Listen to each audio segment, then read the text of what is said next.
अरब का सबसे ताकतवर और वहशी पहलवान रकाना बिन अब्द यजीद रसूल करीम सल्लल्लाहु अलैहि वसल्लम के मुकाबले के लिए उतरा।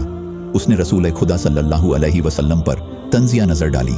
आप सल्लल्लाहु अलैहि वसल्लम मुकम्मल खामोशी और इत्मीनान से रिकाना की आंखों में आंखें डालकर देखते रहे कि वह बेखबरी में कोई दाव न खेल जाए।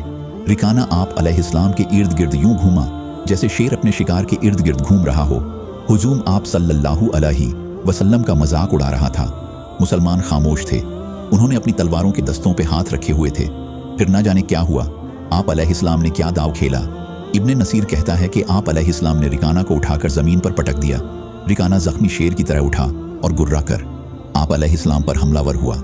आप अलैहिस्सलाम ने फिर वही दाव खेला और उसे पटक दिया। वह उठा तो आप अलैहिस्सलाम ने उसे तीसरी मर्तबा भी पटक दिया। भारी भरकम जिस्म 3 बार पटका गया तो कुश्ती जारी रखने के काबिल ना रहा। रिकाना सर झुकाकर अखाड़े से निकल गया।